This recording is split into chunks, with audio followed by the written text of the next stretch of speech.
النهارده هنتكلم عن البروناونز، الضمائر. ومبدئيا عشان تبقى فاهم يعني ايه ضمائر، الضمير هو كلمه بتيجي مكان الناون الاسم او اجيبه مع الاسم، معنى اصح هو مرتبط بالاسم بشكل كبير. فلو انت فاهم الاسماء وعارف اماكنها وعارف امتى يكون الاسم فاعل او امتى يكون الاسم مفعول او امتى يكون الاسم مملوك، لحد فانت وفرت على نفسك درجه كبيره جدا من التعب علشان تفهم البروناونز. علشان تفهم البروناونز كويس والضمائر كويس لازم الاول تفهم البروناون، الضمير اللي انا بتكلم عنه ده انا عايزه ليه، يعني ايه هو استخدامه، وهوجده فين في الجمله، يعني مكانه هيكون فين في الجمله. عشان تفهم الموضوع بشكل اوضح فخلينا نقول ان البروناونز كلها، الضمائر كلها بتتقسم لنوعين. في عندي حاجه اسمها ضمائر مفرد وفي عندي حاجه اسمها ضمائر جمع. الضمائر المفرد عندي منها 3 اقسام، في عندي مفرد مذكر وفي عندي مفرد مؤنث وفي عندي غير عاقل.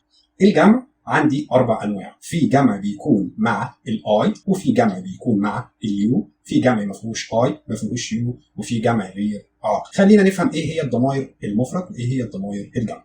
الضمائر المفرد اول حاجه عندي المفرد المذكر. طبعا المفرد المذكر احنا خدنا في العربي المفرد المذكر لو هنستخدم له اسم اشاره بيكون هذا، لو بنستخدم له مثلا ضمير غائب بيكون هو. لو انا هتكلم عن البروناونز الضمائر في اللغه الانجليزيه فانا هاخد عندي الضمائر المفرده اللي هي بتكون مذكر هنستخدم لها هي واخواتي، بمعنى انا عندي الضمائر في منها ضمائر فاعل، ضمائر مفعول، ضمائر صفات ملكيه، ضمائر ملكيه. اتكلم عن اسم مفرد مذكر سي احمد مثلا، فاحنا هنقول احمد ده هنروح على ضمائر المفرد المذكر. ايه هي ضمائر المفرد المذكر؟ اللي هي وما يساويها او اخوات هي. طبعا الجدول موجود، هي اخواته طبعا هم وهز وهز. مفرد مؤنث او مفرده مؤنثه هنجيب شي واخوات شي، يعني هنجيب شي او هنجيب هير او هنجيب هير هيرز. طيب لو كان غير عاقل طبعا هنجيب ات واخواتها، ات او ات او اتس.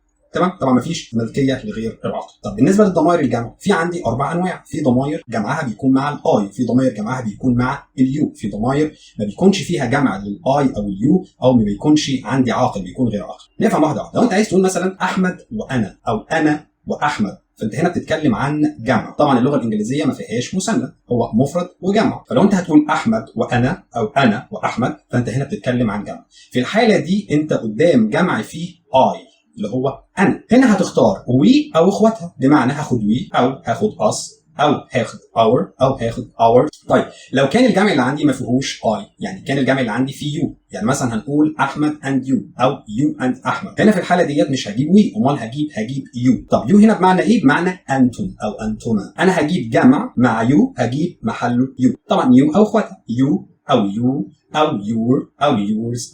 النوع الثالث جمع ما فيهوش اي او يو، يعني مثلا عايز اقول احمد ومحمد، عايز اقول هدى ومصطفى، ايا كان عايز اقول 2، فالاثنين دولت ما فيهمش اي ولا فيهم يو، فانا في الحاله ديت هجيب مكانهم زي. يعني بتكلم عن مفعول هجيب زم، لو بتكلم مثلا عن صفات ملكيه هجيب زير، لو بتكلم عن ملكيه هجيب زيرز.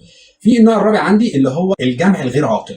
الجمع الغير عاقل في ناس كتير بتخلط بين المفرد الغير عاقل والجمع الغير عاقل. يعني لو انا مثلا عندي قطه كات فانا ممكن احط مكانها ات، اوكي، لكن لو عندي كاتس، لو عندي قطط، هنا مش هينفع احط مكانهم ات، ولا بالعقل كده هجمعها تبقى اتس، انا احط مكانهم زي. يعني بمعنى اصح لو عايز اقول ان القطط تاكل السمك فانا هقول the cats eat fish او they eat fish. طبعا زي او اخواتها بقى على حسب موقعها في الجمله، اللي هو زي او زم او زير او زيرز. يبقى انا عندي زي هنا جبتها مرتين في الجمع، جبتها في مره لما ما كانش عندي اي ولا يو، جبتها في مره لما كان عندي جمع غير عاقل. طيب حد يسال سؤال يقول يا مستر طب لو انا لقيت الجمع اللي عندي فيه اي ويو الاثنين مع بعض، يعني مثلا اي اند يو او يو اند اي، فانا في الحاله دي هحط ايه؟ هحط وي، لان بطبيعه الحال بتكلم عن جمع انا موجود فيه، وطالما الجمع ده انا موجود فيه فانا هتكلم عننا احنا. يعني عايز اقول انا وانت هنروح مش هتروحوا، انا وانت هنشرب مش هتشربوا، اوكي. يبقى انا هنا عرفت ازاي اختار الضمير. دي النقطه الاولى. طب يا مستر ازاي بقى اجيب الضمير او اخواته؟ يعني مثلا اجيب اي ما اجيبش مي، ما اجيبش مثلا ماي ما اجيبش ماي سيلف كده، او اجيب مثلا شي ما اجيبش هير، او اجيب مثلا هم ما اجيبش هي. امتى؟ السبجكت بروناونز اللي هي ضمائر الفاعل، والاوبجكت بروناونز اللي هي ضمائر المفعول، والبوسيسيف ادجكتيفز والبوسيسيف،